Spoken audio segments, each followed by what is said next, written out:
নমস্কার বন্ধুরা, আপনারা যারা রোজ ভ্যালির আমানতকারী যারা রয়েছেন, আপনারা নিশ্চয়ই এতদিনে জেনেছেন যে রোজ ভ্যালির টাকা আপনারা ফেরত পাবেন। তার জন্য হাইকোর্টের নির্দেশে একটি অনলাইন প্রক্রিয়া অলরেডি শুরু হয়ে গেছে এবং সেই রোজ ভ্যালির টাকা ফেরতের অনলাইন আবেদন করতে গেলে আপনি যদি রোজ ভ্যালির গ্রাহক হন বা আমানতকারী হন, তাহলে এই ভিডিওটি আপনাকে মনোযোগ সহকারে শুনতে হবে এবং বিষয়টি জানতে হবে।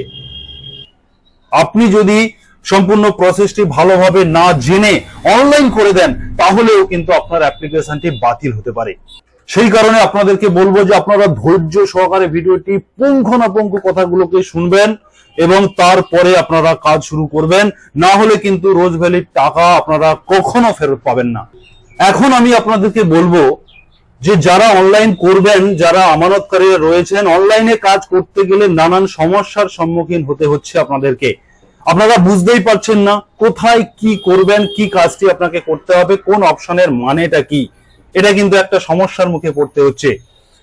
এটা যেমন আমি আপনাকে সলিউশন দেব এবং যারা আমানতকারীরা রয়েছেন আপনাদেরকেও কয়েকটি গুরুত্বপূর্ণ প্রশ্ন আপনাদের সামনে তুলে ধরবো, যেগুলো আপনাদেরই মনের মধ্যে চলতে থাকা যে প্রশ্নগুলো, সেগুলো নিয়ে আমি এখানে কয়েকটি প্রশ্ন আপনাদের জন্য রেডি করেছি, যে প্রশ্নগুলো আপনারা করছেন। প্রথমত হচ্ছে যে সবাই আবেদন করতে পারবেন কিনা। এটা একটা গুরুত্বপূর্ণ প্রশ্ন যে আপনারা রোজ ভ্যালির টাকা তো ফেরত পাবেন, কিন্তু আপনারা সবাই করতে পারবেন কিনা। এটা কিন্তু একটা গুরুত্বপূর্ণ প্রশ্ন। আপনাদের মনে হতে পারে আমি রোজ ভ্যালিতে টাকা রেখেছি মানে আমি তো আবেদন করবই, কিন্তু না, এখানে একটা বিষয় রয়েছে। এই প্রশ্নের সঠিক অ্যান্সার আপনাদেরকে দেবো, আপনারা একটু ওয়েট করুন, পরপর আমি বলবো স্টেপ বাই স্টেপ। 2 নম্বরে, কারা এখনই আবেদন করবেন এবং কারা একটু দেরি করে আবেদন করবেন। এখনই আবেদন করার দরকার নেই সবাইকে, তবে কারা করবেন, কারা একটু ওয়েট করে যাবেন, এই বিষয়টাও আমি আপনাদেরকে বলবো। 3 নম্বরে বলবো যে সার্টিফিকেট যদি আপনার না থাকে, কোনো কারণে আপনি সার্টিফিকেট হারিয়ে ফেলেছেন, সেক্ষেত্রে আপনি কিভাবে আবেদন করবেন, কি ডকুমেন্টস আপনি দেবেন, এই বিষয়টাও বলবো। 4 নম্বরে, আবেদন করার সময় আপনাকে চেক বই দিতে বলা হচ্ছে। আপনার ব্যাংক অ্যাকাউন্টের পাসবই আপনার রয়েছে, কিন্তু পাসবই ছাড়াও আপনাকে আপনার একটি চেক বই, ক্যান্সেল চেক একটা আপনাকে স্ক্যান করে আপলোড করতে হচ্ছে। এক্ষেত্রে আপনাদের কিন্তু অনেকের প্রশ্ন যে আপনার পাসবই আছে কিন্তু চেক বই নেই, পাসবই আছে কিন্তু চেক বই নেই, সেক্ষেত্রে আপনি কি করবেন। 5 নম্বরে বলবো যে যদি আপনার একাধিক সার্টিফিকেট থাকে, অনলাইন করতে গেলে কিন্তু একটা সার্টিফিকেট লেখার জন্য ঘর দেওয়া হয়েছে, একটা সার্টিফিকেট আপনি নাম্বার লিখতে পারবেন।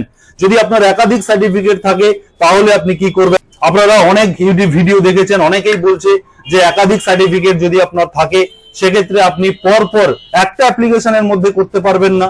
যতগুলো আপনার সার্টিফিকেট রয়েছে ততবারই আপনাকে আবেদন করতে হবে, এরকম অনেকে কিন্তু পরামর্শ দিচ্ছেন।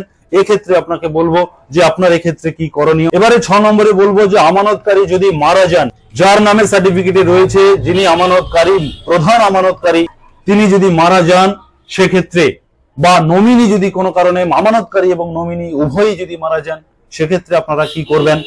এই ধরনের অনেকগুলি গুরুত্বপূর্ণ প্রশ্ন কিন্তু আপনাদের মনের মধ্যে চলছে। এই সমস্ত প্রশ্নগুলির উত্তর আমি আপনাদেরকে দেব। তার আগে আপনাদেরকে বলবো, যারা সুরজিৎ একাডেমি ইউটিউব চ্যানেলে এখনো সাবস্ক্রাইব করেননি, আপনারা অবশ্যই সাবস্ক্রাইব করুন, কারণ এই ধরনের গুরুত্বপূর্ণ ভিডিওগুলি একেবারে সঠিক প্রসেস এবং সুন্দরভাবে সাজিয়ে গুছিয়ে আপনাদের কাছে প্রেজেন্ট করি আমি। আর আমার চ্যানেলকে সাবস্ক্রাইব করলে সবার প্রথম আপনারা আমার এই ধরনের গুরুত্বপূর্ণ ভিডিওগুলো পেয়ে যাবেন। এবং ভিডিওটি অবশ্যই লাইক এবং শেয়ার করতে ভুলবেন না, কারণ এটা অত্যন্ত গুরুত্বপূর্ণ ভিডিও। আপনারা আপনাদের বন্ধু বান্ধবদের মাঝে শেয়ার করে দেবেন। এরপরে আপনাদেরকে আমি রোজ ভ্যালি প্রকল্পে, রোজ ভ্যালির যে টাকা ফেরতের জন্য যে অনলাইন প্রসেস রয়েছে, সেই অনলাইন প্রসেস দেখাবো এবং অনলাইন প্রসেস দেখানোর সঙ্গে সঙ্গে সমস্ত প্রশ্নের, যে প্রশ্নগুলো আমি আপনাদের সামনে রেখেছি, সেই প্রশ্নগুলোর উত্তর দেব এবং আপনাদের সমস্ত যে কোয়ারিজ গুলো রয়েছে সেগুলোরও সলিউশন হবে। প্রথমত আপনাদেরকে rozevalleyadc.com এই অফিসিয়াল ওয়েবসাইটে আপনাদেরকে চলে আসতে হবে। আসার পরে আপনাদের সামনে রোজ ভ্যালি অ্যাসেট ডিসপোজাল কমিটি যে গঠন করা হয়েছে, সেই কমিটির অফিসিয়াল ওয়েবসাইটটি আপনাদের সামনে খুলবে। আপনাদের প্রথমত যেটা করতে হবে সেটা হচ্ছে আপলোড সার্টিফিকেট, এই অপশনে আসতে হবে। আপলোড সার্টিফিকেট অপশনে এলে আপনাদের শুরুতে 3টে অপশন দেওয়া রয়েছে, ইনভেস্টর, নমিনি এবং আদার্স। যদি ইনভেস্টর বেঁচে থাকেন, যদি জীবিত থাকেন, ইনভেস্টর যদি নিজেই আমানতকারী যদি নিজেই আবেদন করতে চান সেক্ষেত্রে আপনাকে ইনভেস্টরে ক্লিক করতে হবে। যদি ইনভেস্টর না থাকেন, যদি আপনি নমিনি হয়ে অ্যাপ্লাই করতে চান তাহলে নমিনিতে ক্লিক করতে হবে। আর এই দুটোর মধ্যে কোনোটি না থাকলে আপনি অন্য কোনো রিলেটিভ হয়ে আপনি আদার্সে ক্লিক করেও কিন্তু আবেদন করতে পারবেন। তবে আপনারা চেষ্টা করবেন যদি ইনভেস্টর বেঁচে থাকেন, যদি ইনভেস্টর নিজেই যদি থাকেন স্বয়ং, তাহলে আপনারা ইনভেস্টরে ক্লিক করেই আবেদনটি করবেন। এরপরে রয়েছে কোম্পানি। রোজ ভ্যালি এটা হচ্ছে প্রধান কোম্পানি এবং রোজ ভ্যালির আন্ডারে অনেকগুলি সাব কোম্পানি ছিল। যে কোম্পানিতে আপনি সার্টিফিকেটটি করেছিলেন সেই সার্টিফিকেটে ওপরে কোম্পানির নাম লেখা রয়েছে, আপনাদেরকে দেখাচ্ছি অন স্ক্রিন। আপনারা লক্ষ্য করুন এখানে Rose Valley hotel and entertainment limited, এটা হচ্ছে কোম্পানির নাম। আমি এখন যে সার্টিফিকেটটি আপনাদেরকে দেখাচ্ছি এটা কিন্তু এই কোম্পানির নাম। এরপরে আপনাদেরকে এখানে ক্লিক করলে একইভাবে আপনি কিন্তু এই কোম্পানির নামটা এখানে যে পেয়ে যাচ্ছেন যে Rose Valley hotels and entertainment limited. এরকম আপনাদের যে কোম্পানির নাম লেখা থাকবে সার্টিফিকেটের উপরে, আপনারা কিন্তু এই ড্রপ ডাউন লিস্ট থেকে ভালো করে খুঁজে সেই সার্টিফিকেটের নামটি আপনারা এখান থেকে সিলেক্ট করবেন। এরপরে রয়েছে যে প্রথম আমানতকারী। দেখা গেছে যে রোজ ভ্যালিতে আপনারা অনেকে পলিসি অ্যাপ্লাই করেছিলেন বা সার্টিফিকেট রয়েছে, সেখানে আপনারা জয়েন্ট ভাবে সার্টিফিকেট করেছেন। সেক্ষেত্রে আপনারা ফার্স্ট ইনভেস্টর এর নাম এখানে পুরো নামটা আপনারা ক্যাপিটাল লেটারে বড় হাতের অক্ষরে আপনারা লিখে দেবেন এবং তিনার বয়স এখানে দিতে হবে।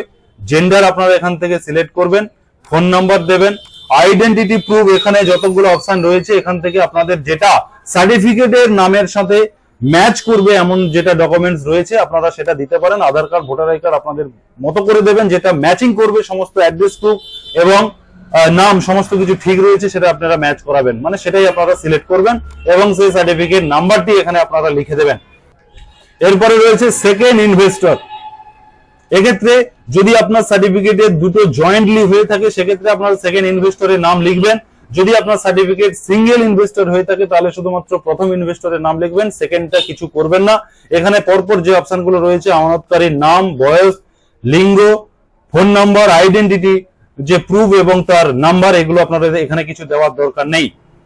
এরপরে রয়েছে বাবা অথবা হাজবেন্ড, স্বামীর নাম। এখানে যদি আপনারা মেল ইনভেস্টর হয়ে থাকেন সেক্ষেত্রে আপনারা বাবার নাম লিখবেন। যদি আপনারা ফিমেল হয়ে থাকেন সেক্ষেত্রে আপনারা বাবা অথবা স্বামীর নাম লিখতে পারেন। এক্ষেত্রে আপনাদেরকে একটা অ্যাডভাইস দেব, ধরুন আপনার সার্টিফিকেটে বাবার নাম রয়েছে কিন্তু আপনার প্রুফ অফ টাইপ যে প্রুফ দিয়েছেন আধার কার্ড বা ভোটার আই কার্ড সেখানে স্বামীর নাম রয়েছে, এক্ষেত্রে কিন্তু আপনাদের অসুবিধা হতে পারে, নাও পারে। এটা কিন্তু সম্পূর্ণ যারা ভেরিফিকেশন করবে রোজ ভ্যালি ভেরিফিকেশন টিম, এটা তাদের ভেরিফিকেশন বা তাদের বিচারের উপরে নির্ভর করবে।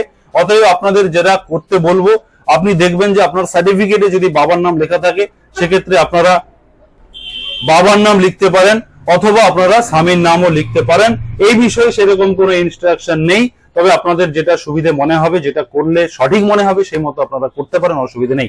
এরপরে আপনারা ঠিকানা দেবেন। আপনি যে প্রুফ অফ আইডেন্টিটি যেটা আপনি এখান থেকে সিলেক্ট করেছেন সেই আইডেন্টিটিতে যে আপনার অ্যাড্রেস রয়েছে সেই অ্যাড্রেস প্রুফটা এখানে আপনি আপনার ভিলেজ, পোস্ট, পিএস যেভাবে অ্যাড্রেস হয় আপনি সেভাবে লিখবেন। স্ট্রিট নাম অবশ্যই আপনাকে লিখতে হবে, এটা গ্যাপ থাকলে কিন্তু আপনি সাবমিট করতে পারবেন না। অতএব আপনারা যদি গ্রামে বসবাস করে থাকেন তাহলে আপনি আপনার গ্রামের নামটা এখানে লিখে দিতে পারেন, অসুবিধা নেই। এবারে এখানে আপনার গ্রামের নাম বলাই হয়েছে এবং আপনার যে ডাকঘর বা পোস্ট অফিস সেটা এখানে লিখবেন, আপনার থানার নাম এখানে এবং আপনার রাজ্যের নাম এখান থেকে আপনাকে সিলেক্ট করে নিতে হবে, ডিস্ট্রিক্ট সিলেক্ট করতে হবে, পিনকোড সিলেক্ট করতে হবে। এগুলি আপনাকে সবকিছু ক্যাপিটাল লেটারে আপনারা লেখার চেষ্টা করবেন। ওপরের সবকটি ফিল আপ হয়ে গেলে এরপরে আপনাকে ব্যাংক ডিটেলস দিতে হবে। এখানে বলে রাখি গ্রামীণ ব্যাংকের অ্যাকাউন্টের অপশন এখানে নেই। এখানে ব্যাংক নেমের যে ড্রপ ডাউন লিস্ট রয়েছে এই লিস্ট থেকে আপনাকে যে কোনো একটি ব্যাংক সিলেক্ট করতে হবে। এই লিস্টের মধ্যে যে ব্যাংক নেই আপনি সে ব্যাংক দিতে পারবেন না। এখানে আমরা দেখেছি যে গ্রামীণ ব্যাংক বাদ দিয়ে প্রায় সবকটি ব্যাংক রয়েছে, আপনারা এখান থেকে ব্যাংক সিলেক্ট করে নেবেন। আপনার ব্যাংকের যে শাখা রয়েছে সেই শাখার নাম এখানে লিখবেন। এখানে শাখার যে নাম্বার অর্থাৎ ব্রাঞ্চ কোড, আইএফসি কোড নয়, এখানে কিন্তু ব্রাঞ্চের একটা কোড রয়েছে সেই কোডটা এখানে দেবেন। এখানে সেভিংস অ্যাকাউন্ট, আপনার যে অ্যাকাউন্ট রয়েছে সেই অ্যাকাউন্ট নাম্বার দেবেন। এমআইসিআর কোড অবশ্যই দিতে হবে, যদি না দেন সেক্ষেত্রে সাবমিট হবে না, আপনাকে এমআইসিআর কোড দিতে হবে। এবং এখানে আইএফএসসি কোড এখানে কিন্তু আপনার পাসবইতে রয়েছে বা আপনার চেকের উপর রয়েছে লেখা, সেটা আপনারা এখানে কিন্তু নির্ভুলভাবে লিখতে হবে। এরপরে এই জায়গাটিতে আপনাদের কিন্তু খুব গুরুত্বপূর্ণ একটা জায়গা, যেখানে এসে আপনারা সমস্যায় পড়ছেন। এখানে দেখতে পাচ্ছেন যে সিরিয়াল নাম্বার 1, ক্রমিক নাম্বার 1, এখানে আমানত শংসাপত্র নাম্বার, এই ঘরে আপনাকে সার্টিফিকেট নাম্বার লিখতে হবে। তার আগে আপনাদেরকে সার্টিফিকেট নাম্বারটি কোথায় থাকে দেখিয়ে দেবো। এই সার্টিফিকেটটি দেখতে পাচ্ছেন এখানে বুকিং ফর্ম নাম্বার, এখানে কিন্তু এইটাই হচ্ছে সার্টিফিকেট নাম্বার। এই নাম্বারটি আপনাকে কিন্তু পরিষ্কার করে সঠিকভাবে আপনার যে এইখানে শংসাপত্র নাম্বারের জায়গা, এখানে আপনাকে লিখতে হবে। এই জায়গাটিতে আপনাদের যেটা কনফিউশন রয়েছে, যেটা আপনাদের ক্ষেত্রে অসুবিধা হচ্ছে, এখানে দেখতে পাচ্ছেন ক্রমিক নাম্বার 1 দেওয়া আছে, কিন্তু আপনার কাছে রয়েছে একাধিক সার্টিফিকেট। সেক্ষেত্রে আপনি কি করবেন?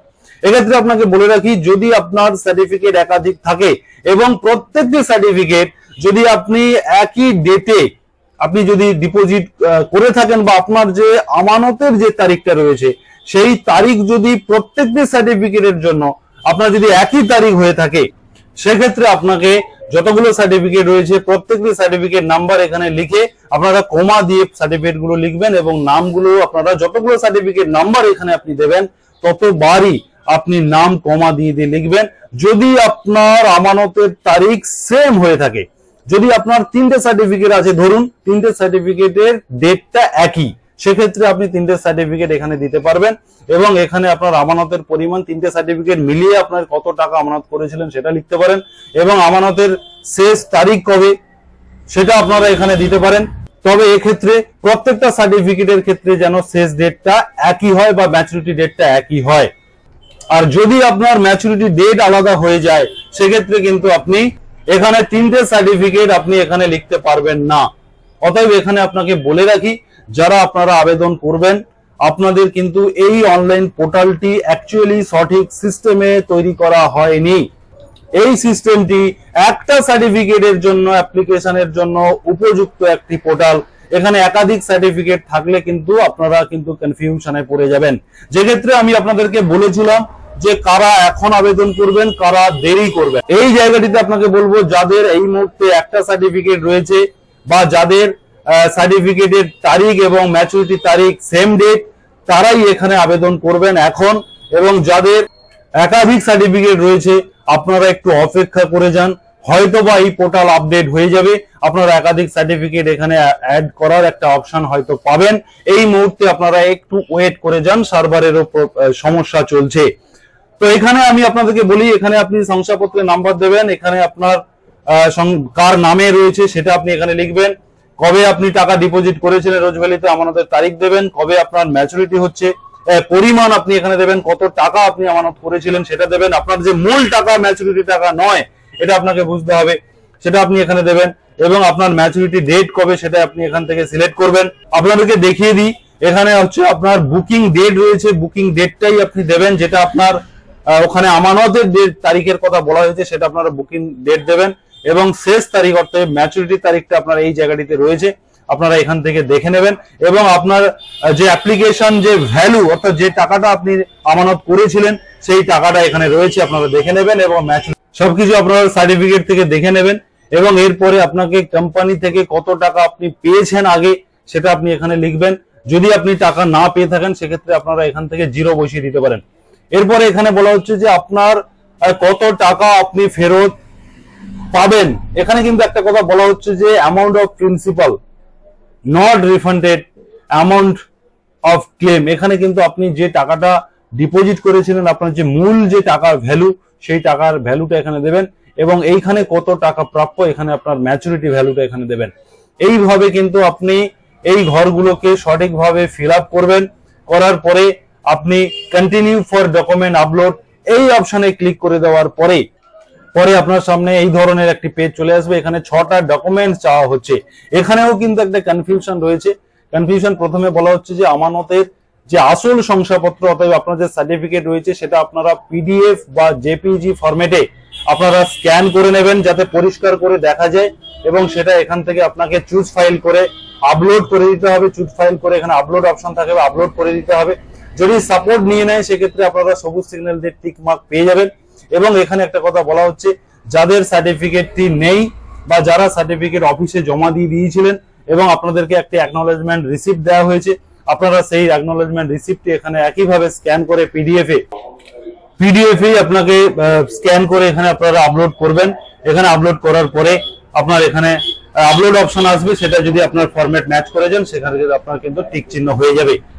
এই জায়গাটির যে বিষয়টি আপনাদের সমস্যার মুখোমুখি হতে হচ্ছে যে আপনাদের ধরুন অরিজিনাল সার্টিফিকেট আছে, এই অ্যাকনলেজমেন্ট নেই। কারণ অ্যাকনলেজমেন্টটা তাদের থাকবে যারা অরিজিনাল সার্টিফিকেটটি অফিসে জমা করে দিয়েছে, দেওয়ার পরে অফিস থেকে তাদের একটা রিসিপ্ট দিয়েছিল, সেটাই অ্যাকনলেজমেন্ট এখানে কিন্তু বলা হচ্ছে।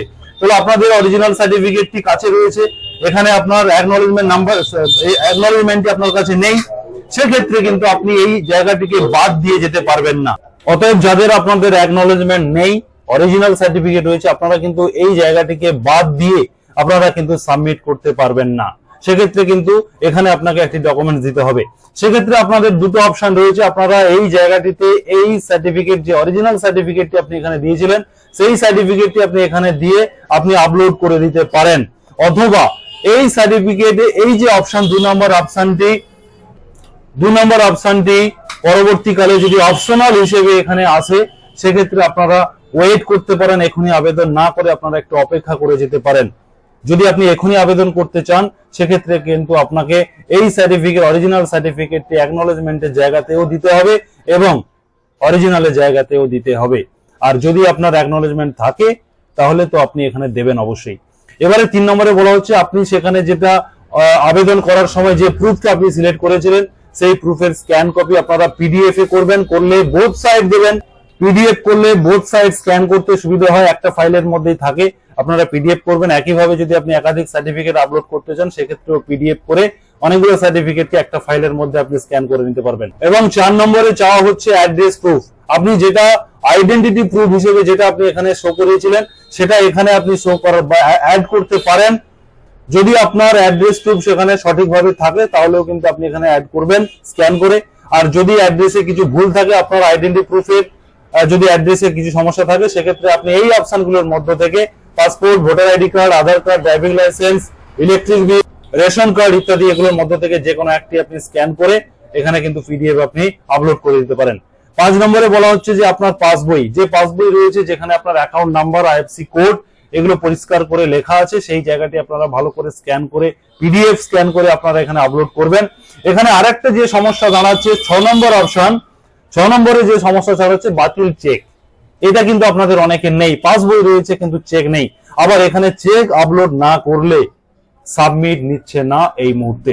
এক্ষেত্রেও আপনারা দুটো কাজ করতে পারেন, আপনারা এই 6 নম্বরের জায়গাটিতে চেকের জায়গাতে আপনারা পাসবইটাকেও আপনারা অ্যাড করে দিতে পারেন, অথবা এই অপশনটা অপশনাল আসা পর্যন্ত আপনাকে অপেক্ষা করতে হবে। আপনি কিছুদিন ওয়েট করে যান অ্যাপ্লিকেশন না করে, এই অপশনগুলো যদি অপশনাল হয়ে যায় তখন আপনি আবেদন করবেন। আর ওয়েট করার পরেও, কিছুদিন ওয়েট করার পরেও আপনি যখন দেখবেন যে এরকম কোনো সমস্যা, এরকম কোনো অপশনাল অপশন দিচ্ছে না বা 2 নম্বর এবং 6 নম্বর অপশনটিকে অপশনাল করা হচ্ছে না, তখন আপনারা যেভাবে আমি বললাম আপনারা পাসবইকে চেকের জায়গাতে দিয়ে অরিজিনাল সার্টিফিকেটকে অ্যাকনলেজমেন্টের জায়গা দিয়ে আপনারা সাবমিট করবেন।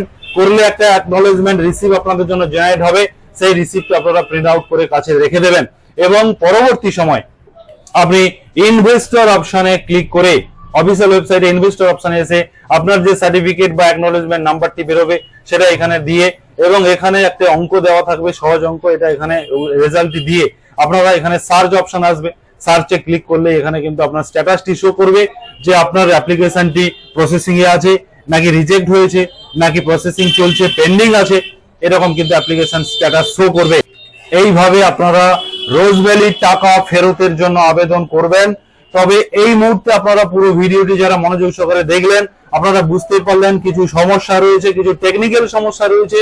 এই সমস্যাগুলির সমাধানের আমরা অপেক্ষা করব, সমাধানের নিশ্চয়ই তারা এই বিষয়গুলি তাদের কাছে পৌঁছবে। আমরা তাদেরকে বিভিন্ন ভাবে মেসেজ বা কোনো ভাবে তাদের কাছে পৌঁছানোর চেষ্টা করব এই সমস্যাগুলো নিয়ে। আপনারা একটু অপেক্ষা করে যান এবং যাদের সমস্ত কিছু সঠিক রয়েছে আপনারা কিন্তু এখনই আবেদন করতে পারেন। আশা করি আপনারা সমস্ত প্রশ্নের উত্তর পেয়েছেন এবং আপনাদেরকে আরো একবার রিকোয়েস্ট করবো অবশ্যই সুরজিৎ একাডেমি ইউটিউব চ্যানেলকে সাবস্ক্রাইব করবেন এবং অবশ্যই লাইক শেয়ার করতে ভুলবেন না।